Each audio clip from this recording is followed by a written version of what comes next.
You're getting close to your due date, and so am I. Hi, everybody. Good to see you out here. It's a busy day here, as you all know. The president will be meeting with defense contractors here at the White House in a few minutes with Secretary Hegseth.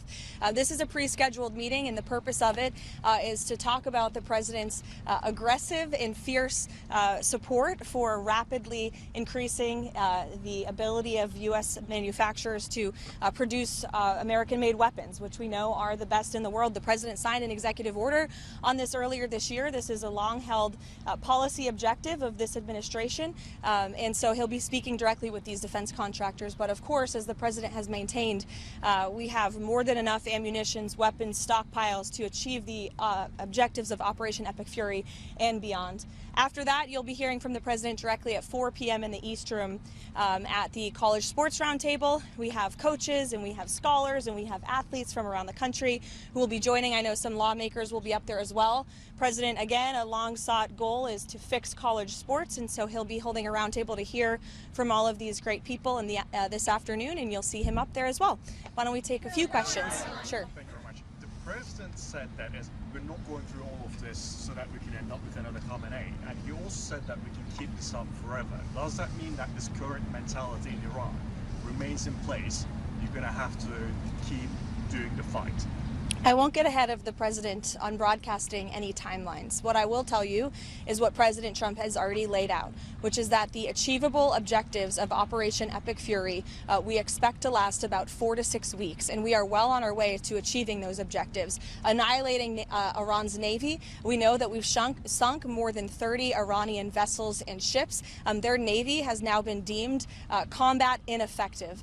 Taking out the ballistic missile threat that Iran posed to the United States and our troops and bases in the region, we have done a tremendous job. The United States military has done a tremendous job at achieving that objective thus far. Just 6 days in, the retaliatory ballistic missile strikes from Iran are now down 90%. Of course, ensuring Iran can never obtain a nuclear weapon as well, and significantly weakening their proxies in the region, which we know are responsible for the deaths of Americans. And we've seen Hezbollah and the Houthis hardly putting up a fight over the course of the last 6 days. Ultimately, the president has made it very clear he wants to take out the threat of Iran to the United States, and Operation Epic Fury is well on its way to doing that.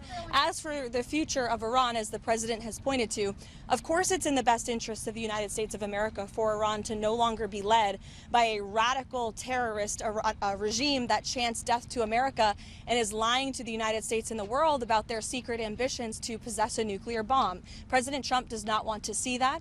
He wants to take an interest in pursuing who the next leader of the Iranian country is going to be, and that has yet to be seen, and the president is discussing it and deliberating it. Kristen. You just said on Fox that it doesn't really matter if Russia is giving Iran information about military assets. Why doesn't it matter if U.S. military is put in danger by Russia, and is that what the president believes as well? What I meant, Kristen, and thank you for giving me a chance to make it very clear, is that it clearly is not making a difference with respect to the military operations in Iran, because we are completely decimating them. As I said earlier, we've taken out nearly 30 of their ships. Their navy has been deemed combat ineffective. 90% reduction in ballistic missile retaliatory strikes against the United States and our Gulf Arab and partners in the region. So, of course, we are achieving the military objectives of this operation, and that is going to continue because the United States military is the best and most lethal fighting force in the world. Sure, go ahead, Benny. Can you confirm if U.S. has taken full control over the airspace in Iran, like it's been reported these past couple days? Trump said within hours, within days. Can you confirm anything along those lines? Yes, we are well on our way to doing so. Karoline, has the president's faith in Russia to cut a peace deal with Ukraine been shaken by the knowledge that Russia is apparently supplying intelligence to Iran in this conflict? I think the president would say that peace is still an achievable objective with respect to the Russia-Ukraine war. You saw Special Envoy Witkoff put out a tweet yesterday announcing a new prisoner exchange between both Russia and Ukraine. So it's something this administration still wants to see, and something I know the president will continue to work on. Has he expressed any frustration to Putin about this intelligence? I'll let the president speak on that directly. Mary. What does the president mean when he calls calls for unconditional surrender. Is he saying that the regime has to fully relinquish control? What the president means is that when he, as commander-in-chief of the U.S. Armed Forces, determines that Iran no longer poses a threat to the United States of America and the goals of Operation Epic Fury has been fully realized, then Iran will essentially be in a place of unconditional surrender. Whether they say it themselves or not, frankly, they don't have a lot of people to say that for them, because the United States and the state of Israel have completely wiped out more than 50 leaders of the former terrorist regime, including the supreme leader himself. Monica. Thank you, Karoline.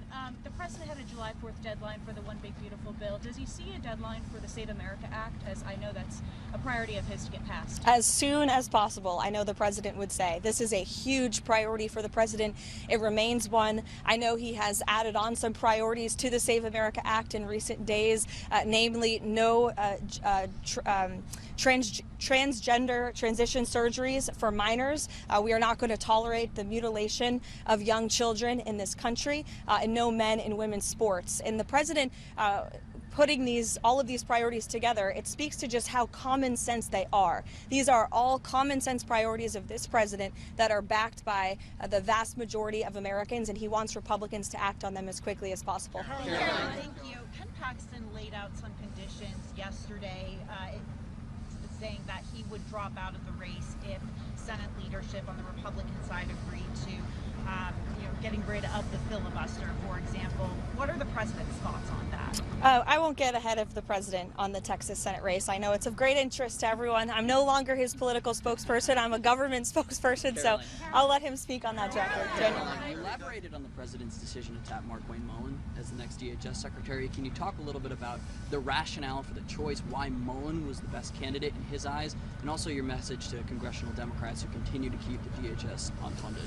Yeah, well, Senator Markwayne Mullin has been a strong friend of the president and a big supporter of the president's immigration policies. Not only that, he's exceptionally talented, qualified, and I know well respected by his peers on Capitol Hill from both sides of the aisle. So we look forward to his expeditious confirmation, and I know the White House will be working with our counterparts in the Senate to make that happen as quickly as possible.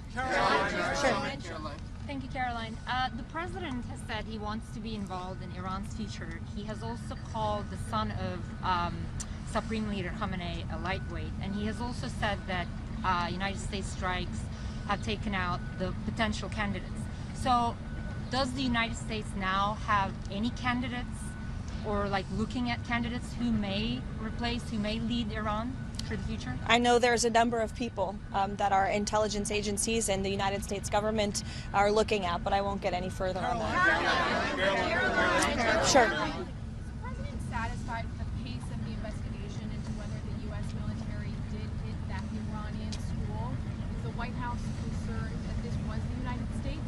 Again, as I said at the briefing 2 days ago, I don't have any updates with respect to the investigation. I would expect those to come from the Pentagon. Sure, Haley. That the U.S. was operating in the region of the school.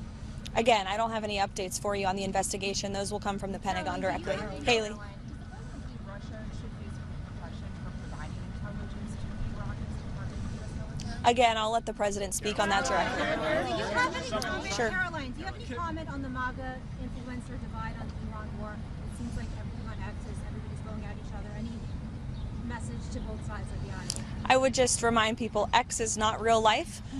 This president lives in the real world. And with respect to MAGA, President Trump is the leader of MAGA. He's the creator of the MAGA movement. And there is nothing more America first than taking out terrorists who have maimed and killed our own servicemen and women, who chant death to America and who pose a threat to the homeland. And so President Trump is a leader of the peace through strength foreign policy doctrine. He attempted peace through diplomacy exhaustively and extensively with the rogue Iranian regime. And so they have been struck with the strength and the sheer might and will of the United States Armed Forces, and President Trump has proven he's a man of his word. If you go back and look, not just over the past year as president, but in his first term and in many years in his private life as well, when he has said that the Iranian regime can never obtain a nuclear bomb, well, now he's finally acting on it, and he has the courage to do what so many presidents in the past did not. We'll see you guys later.